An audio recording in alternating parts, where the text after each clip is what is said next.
हरे कृष्णा। ज्येष्ठ मास के कृष्ण पक्ष में आती है अपरा एकादशी। ये एकादशी मनुष्य के बड़े से बड़े पापों का नाश कर देती है। ये ऐसी एकादशी तिथि है जिसका नियम और श्रद्धा पूर्वक पालन करने से मनुष्य के जघन्य पाप भी समाप्त हो जाते हैं। बस करना है तो सिर्फ एक काम, और वो है पूर्ण श्रद्धा के साथ समर्पित भाव से इस एकादशी का पालन करना। उपवास के पालन के साथ साथ भगवान श्री हरि के पवित्र नामों का जप करना, उनका चिंतन करना। तो चलिए इस परम पवित्र अपरा एकादशी से जुड़ी हुई इस पौराणिक कथा का श्रवण करते हैं। आइए आज की अपरा एकादशी व्रत कथा आरंभ करते हैं। नदी के किनारे बसा हुआ एक सुंदर और समृद्ध राज्य आज किसी अनहोनी घटना को देखने वाला था। ऐसा लग रहा था मानो हरियाली और खुशहाली का साम्राज्य समाप्त हो रहा था। सभी घरों में दीपक बुझ चुके थे और घर वाले निद्रा देवी के अधीन हो चुके थे। धर्म की ध्वजा लहराने वाले राज्य में आज अधर्म का आचरण होने वाला था। वैसे तो ये अमावस्या से पहले 14वीं की अंधेरी रात थी और हालांकि कुछ प्रहर बाद सूरज निकलने ही वाला था, लेकिन शायद नगर वासियों के भाग्य का सूरज हमेशा के लिए डूबने वाला था। और क्यों न होता, आखिर उनके महान, पराक्रमी, उदार, धर्मात्मा और सशक्त राजा के जीवन पर मृत्यु के बादल जो मंडरा रहे थे। राजा महिध्वज के आदर्श राज्य में ना तो कभी धर्म की हानि हुई और ना ही किसी निर्दोष की हत्या। ना कोई अपराधी बिना दंड के छूटा और ना ही निर्दोष को सजा हुई।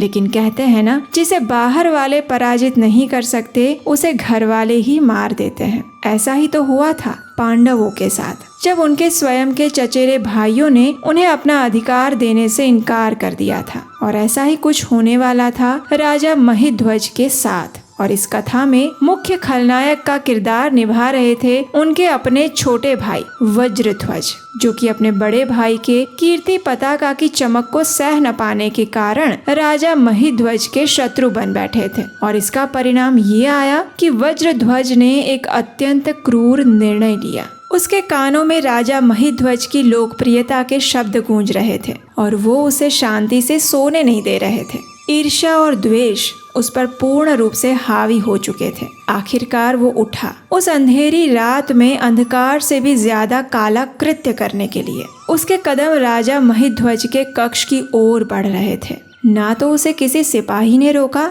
और ना ही उसकी अंतरात्मा की आवाज उसे सुनाई दी। आखिर उसने अपने बड़े भाई राजा महिध्वज के कक्ष में जाकर तलवार के निर्दय प्रहार करके सोते हुए भाई की हत्या कर दी। और इतना करके उसे शांति नहीं मिली थी तो उसने राजा महिध्वज के शव को राज्य से बाहर एक पीपल के पेड़ के नीचे गाड़ दिया। अब देखिए, राजा महिध्वज का इसमें कोई दोष नहीं था, फिर भी इस प्रकार अकाल मृत्यु होने के कारण उन्हें अच्छी गति प्राप्त नहीं हुई और वे प्रेत योनि प्राप्त करके उसी पेड़ के ऊपर रहने लगे। काल का प्रवाह थोड़ा सा बीत गया और ईश्वर इच्छा से राजा महिध्वज के पुण्य प्रभाव से एक दिन यूं हुआ कि महान ऋषि धौम्य उस राज्य में उसी पीपल के पेड़ के पास से गुजरे। उन्होंने अपने तपोबल से देखा कि इतने महान राजा महिध्वज की आत्मा प्रेत योनि प्राप्त करके उस पेड़ पर रह रही थी। उदार मन वाले ऋषि धौम्य ने इस प्रेत की योनि में रहने वाले राजा महिध्वज को पेड़ से नीचे उतारा और उन्हें परलोक विद्या का दान दिया।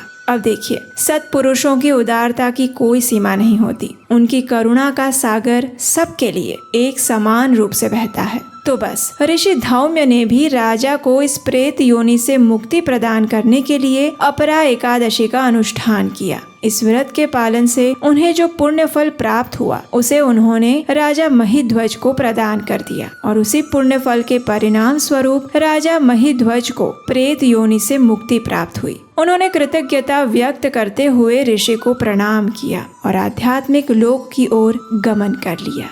अगर एक छोटी सी गलती से आपकी एकादशी का पूरा फल कम हो जाए तो, और ऐसा ना हो इसीलिए हर एकादशी को करें बिल्कुल सही तरीके से। 24 एकादशियों की संपूर्ण कथा, विधि और एग्जैक्ट पारण टाइमिंग एक ही पुस्तक में पद्म पुराण के आधार पर लिखी गई एकादशी संपूर्ण मार्गदर्शिका ई बुक। और इस बुक को खरीदने के साथ ही आपको मिलेगा एक स्पेशल गिफ्ट, और वो है उपदेशा एकादशी प्राइवेट ग्रुप का एक्सेस, हर स्टेट का एक्यूरेट पारण समय, reminders, recipes, dos and don'ts और आपके हर प्रश्न का समाधान। और ये संपूर्ण सेवा आज केवल 199 रुपए में मिल रही है, और वो भी सिर्फ पहले आने वाले 100 भक्तों के लिए। इसका लिंक बायो में दिया गया है, अभी टैप करें।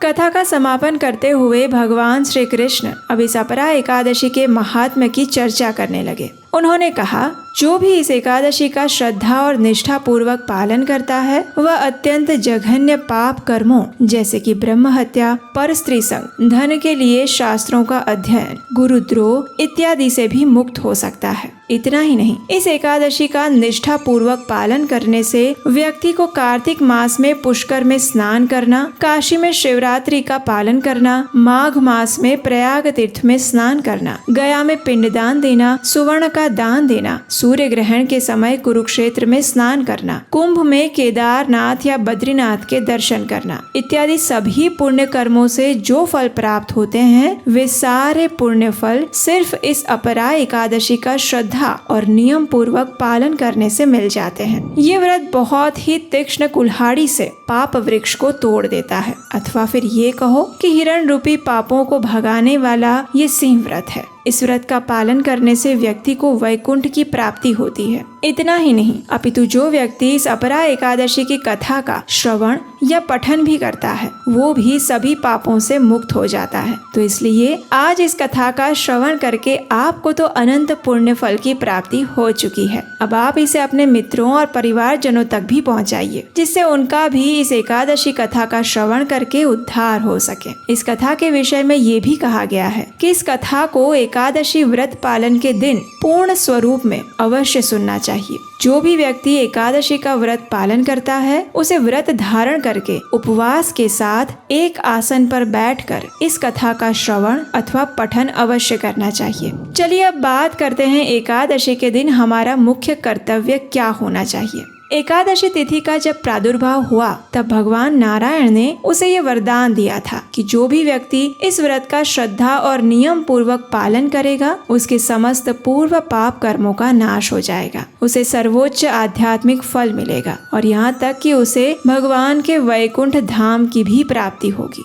लेकिन यहाँ पर हमें एक बात समझनी चाहिए कि श्रद्धा और नियम पूर्वक एकादशी पालन करने का अर्थ वास्तव में क्या है। तो देखिए, एकादशी का पालन 3 प्रकार से होता है, मन, वचन और कर्म से। अगर आप इन तीनों में से किसी एक या 2 माध्यम से एकादशी करते हैं तो भी वो व्रत पूर्ण नहीं माना जाएगा। उदाहरण के तौर पर आप सिर्फ सोचे कि मैं मानसिक रूप से एकादशी व्रत करूंगी और बाह्य रूप से अन्न खाऊंगी या अयोग्य कर्म भी करूंगी, तो ये आपका व्रत सिर्फ आपकी मानसिक कल्पना बनकर ही रह जाएगा। दूसरी ओर अगर आप बाह्य रूप से तो व्रत रख रहे हैं, उपवास करते हैं, कथा सुनते हैं, लेकिन अगर आपके मन में किसी के प्रति द्वेष आ रहा है, क्रोध उत्पन्न हो रहा है और अगर आप अपनी वाणी से किसी को कुछ भी बुरा भला बोल रहे हैं, किसी की निंदा कर रहे हैं, तब पर भी आपका ये व्रत अपूर्ण माना जाएगा। इसलिए एकादशी का व्रत करते समय अपनी मानसिक चेतना का शुद्ध होना अत्यंत आवश्यक है। इसीलिए एकादशी के दिन मन को 24 घंटे भगवान श्री हरि के चिंतन में लगाए रखें।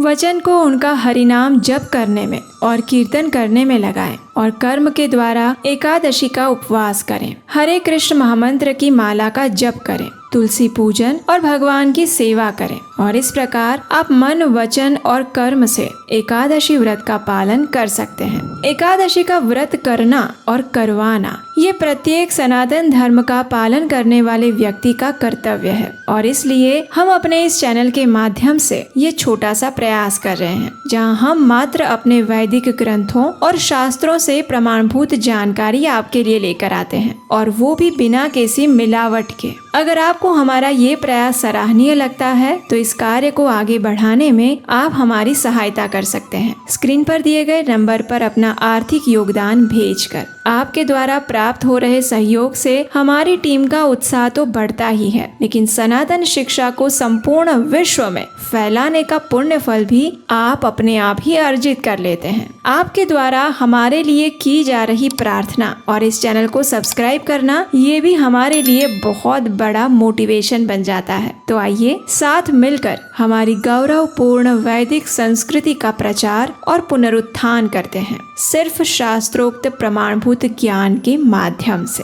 हरे कृष्ण।